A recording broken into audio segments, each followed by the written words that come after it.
Hey y'all, what's up? It's your girl Tweety and I am back with another video. Real quick.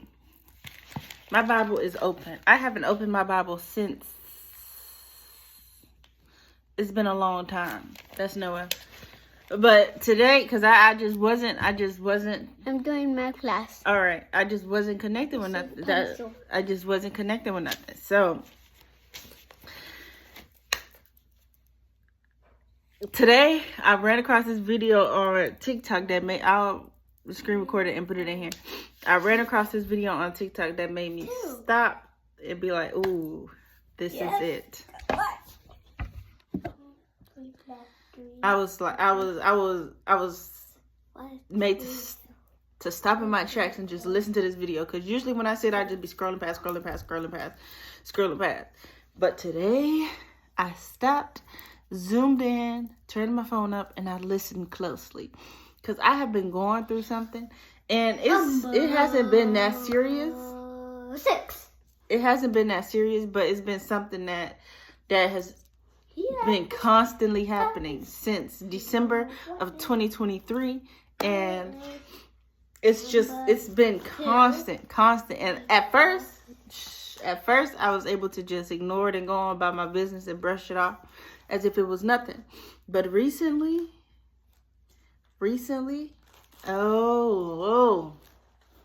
I've had it up to here, and I feel like my tank of patience has now, I'm below E. I am below E.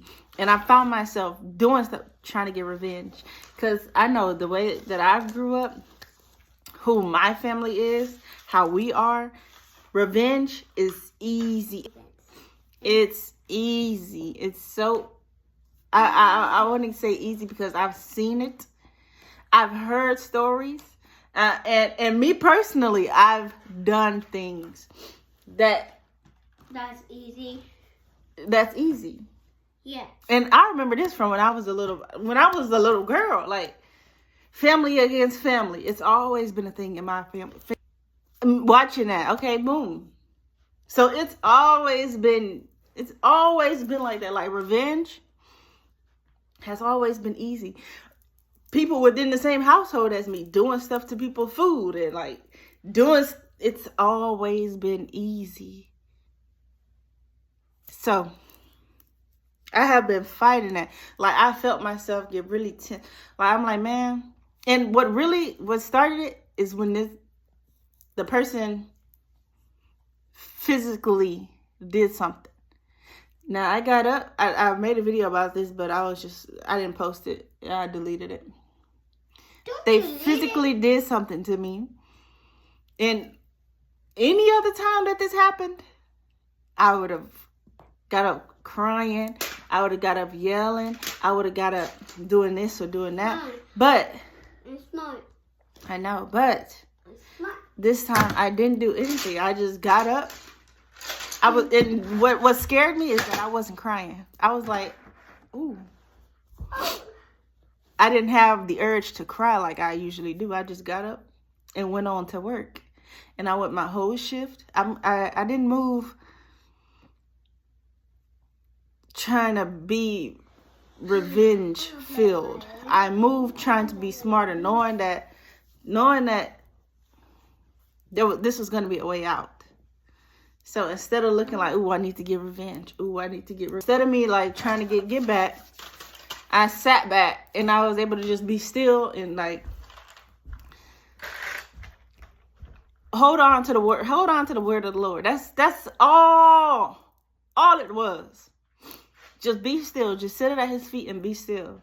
All right, boom. So that night I sat at his feet and I moved smarter. Instead of like crying and getting on the phone calling all these people, I made one call. I got one piece of paper. And after that, it was let go. We didn't speak at all for like 2 weeks. So boom. Fast forward to now. No, fast forward to about a week ago. This person, they started showing. It was like, you know, when you pick on, it's like when you pick on somebody for so long that it becomes easy, it becomes normal, it becomes natural. That's what it is. It's like, oh, you do this. You've gotten away with it too long that now it's like you don't care to hide it. You don't care to. And that is what's really like. That is what's getting me. It's that. So, knowing me, knowing the people that I come from, it's easy to go and mess something up. It's easy to go and be vengeful. It's easy. It's easy. It's so easy. Like stuff that you wouldn't even, it's like stuff you wouldn't even think of, but because like food,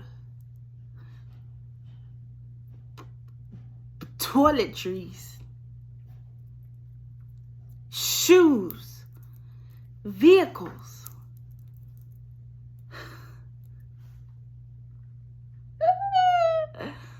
it's that easy. And that is what I have been fighting. That is what I have been battling with on the inside. Because it's so easy for me to do that, it's like, okay, Lord.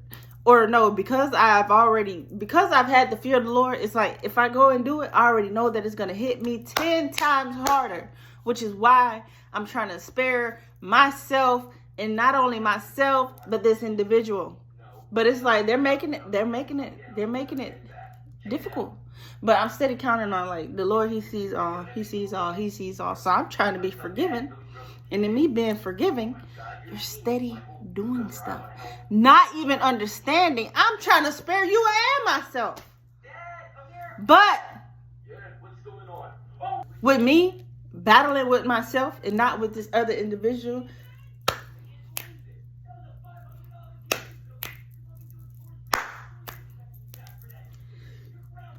so it's like, brother, you're not understanding. You think that I'm just letting it go, when really I'm trying to hold myself back and focus on. I keep trying to run to the Lord, even though there's this wall. There's this wall that is slowly like diminishing, and there will be nothing holding me back. Right now, it is the pure and sheer grace of God that's steady like, hey, snap out of it. Hey, snap out of it. Even when I do a little thing, I have to go and hurry up and reverse that little thing and be like, Lord, please.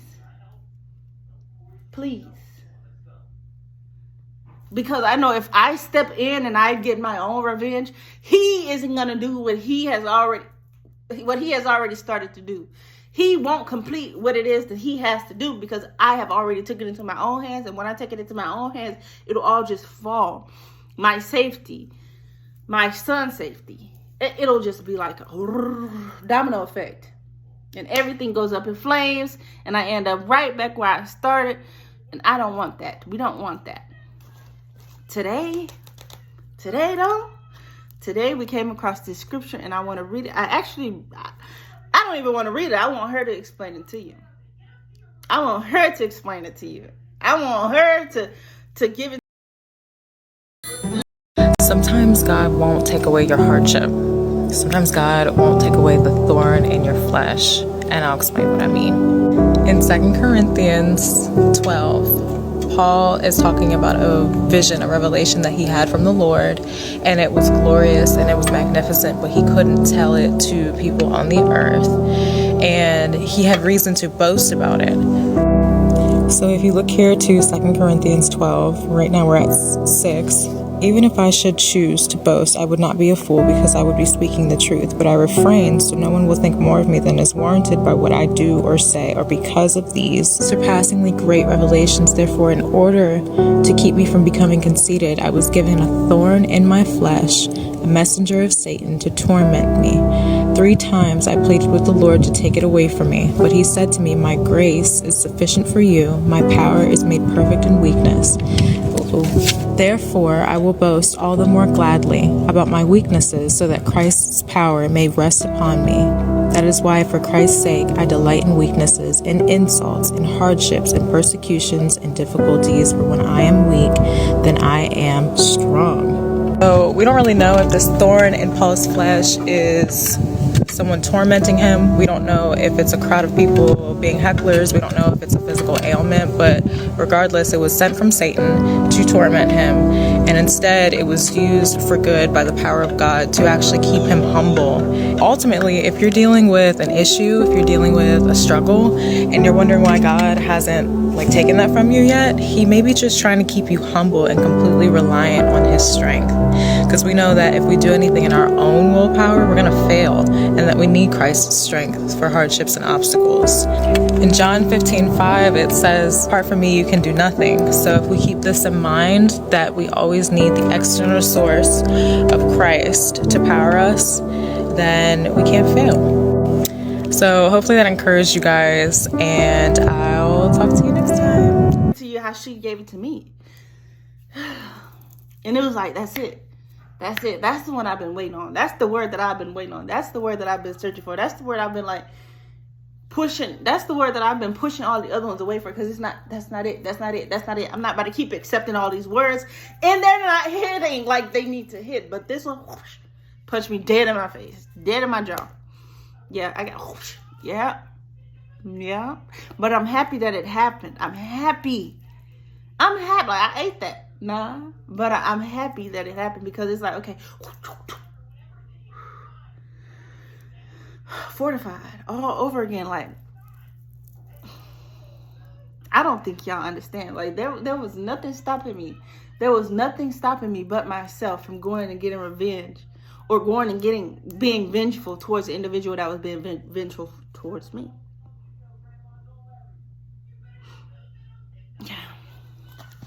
She led me to 2 Corinthians chapter 12. What they just stick in the door? 2 Corinthians chapter 12, verse 6. For I thought I might desire to boast. I will not be a fool, for I will speak the truth, but I refrain, lest anyone should think of me above what he sees me to be or hears from me. This is it. The thorn in the flesh. Lest I should be exalted above measure by the abundance of the revelation. A messenger of Satan to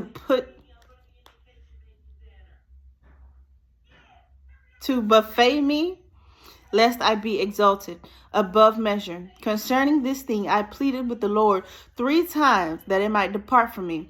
And he said to me, my grace is sufficient for you. My strength is made perfect in weakness. Therefore, most gladly, I will rather boast in my infirmities, that the power of Christ may rest upon me. Therefore, I take pleasure in the infirmities, in reproaches, in needs, in persecution, in distresses, for Christ's sake.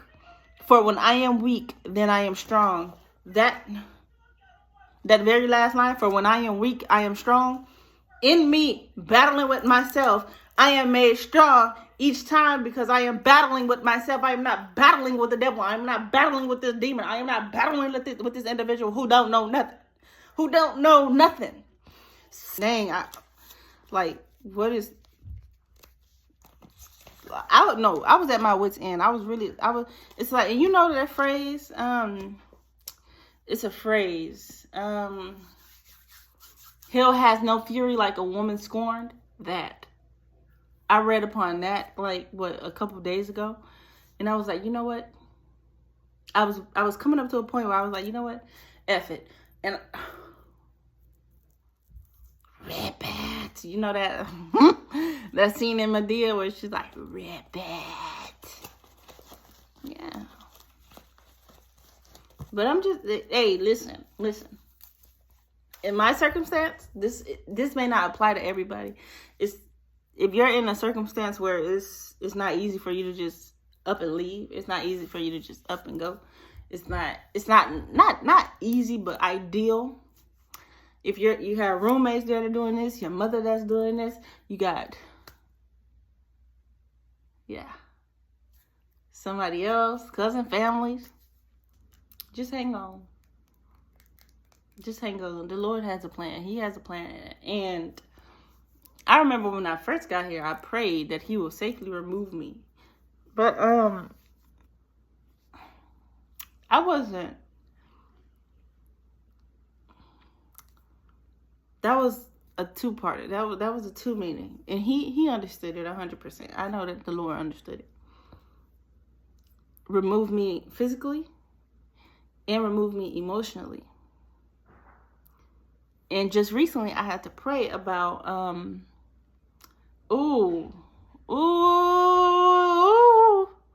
I had to pray that the Lord would remove all kind of soul ties, that he would break all kinds of soul ties and agreements that I brought myself into. And this week, I've been seeing that repeatedly. I've seen it 3 times on 3 different occasions.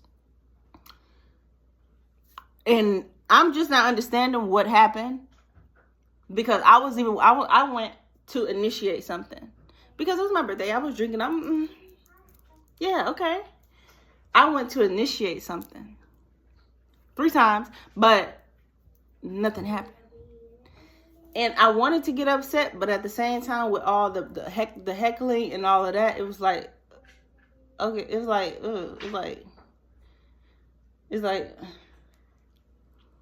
like a mixture of like, why am I even doing this?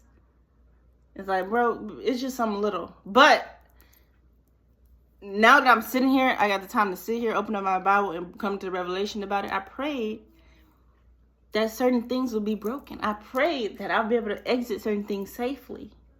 And the only way for me to safely get out of it is if it was that person that decided to leave.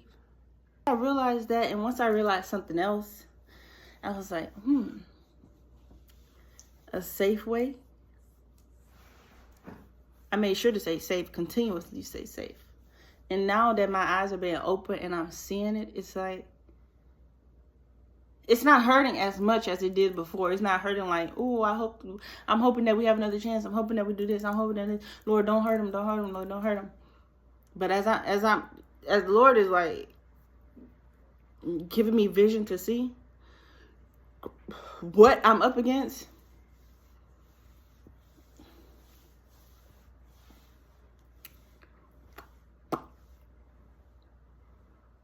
in this situation, I am weak. But guess what? Then I am strong. For when I am weak, then I am strong. I'm able to like stop in my tracks before I go and do something. I'm able to stop and be like, Lord, or not even speak to the Lord. Just think of what I know will happen. Think of the repercussions that will happen.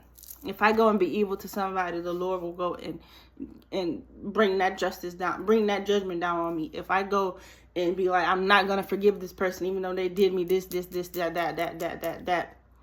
Then I turn around. Lord, I'm asking for your forgiveness. How do you expect the Lord to forgive you if you acting like you can't forgive this person? How is Almighty supposed to forgive you if you acting almighty and not forgiving that person? So it was like, whoosh, whoosh, whoosh. When they say what goes around comes around. Wow. See, this is what I open up my Bible, y'all. I open up my Bible and I'm just.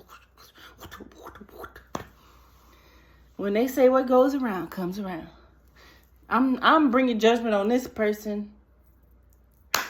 Hiccup. I gotta turn around and face that from the Lord. I'm being unforgiving about this person. I gotta turn around and face that from the Lord. I'm being evil to this person. I gotta turn around and face the Lord. Now you put yourself in my position.